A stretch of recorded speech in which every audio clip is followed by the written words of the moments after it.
typical families of Europe, going back over the last 100 years. Yes. Yes. And you can, they jump out at you. The male qualities there, they are actually comical.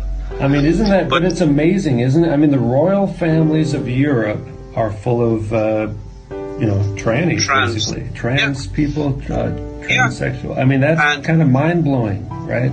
Really? It is. Now, you could imagine that would have been feasible in the old days, before the use of photographs and video and all of that, where the people wouldn't get to see them very often. And when they did, they wouldn't get much chance to study them. Yeah. And when the camera became available and video and film footage became available, we had a brief window where we could see them in the raw, if you like.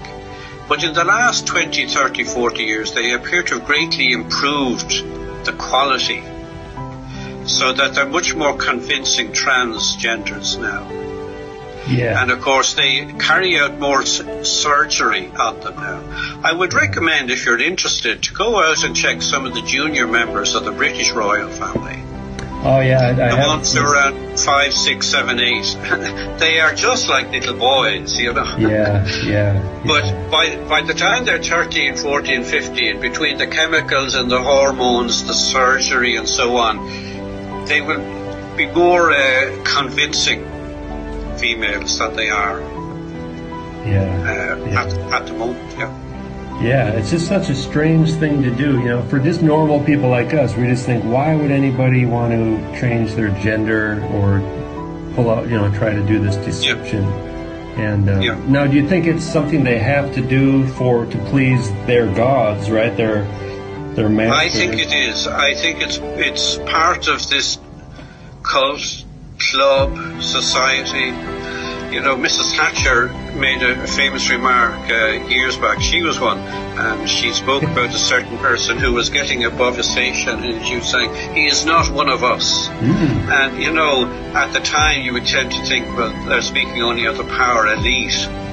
But now that we have a different coloration on that now, because we see it could possibly mean that he wasn't a member of this club. One of us, yeah. One of us. There is some I think the Mitfords used to have a term, you and non-you.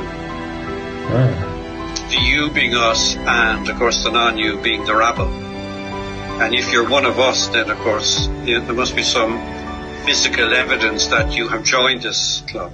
Now, I don't think all of the males have to do it, or even all of the females, but I do. It is quite obvious, the more I study this, these people hate natural women. Yeah. They hate natural childbirth, they hate natural marriage, they hate natural families.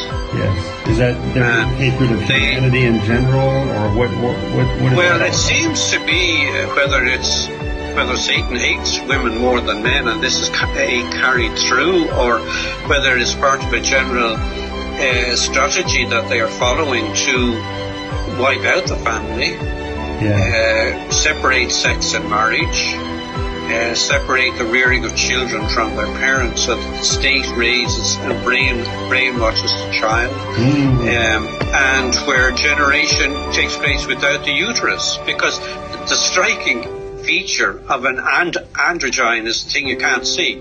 They don't have a uterus. Great point.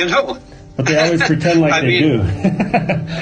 Pardon? The fake pregnant bellies. They have fake pregnant bellies. Yeah, the fake pregnancy. But this is what they all have in common. The men who are men don't have a uterus, and the women who are actually men don't. Yes.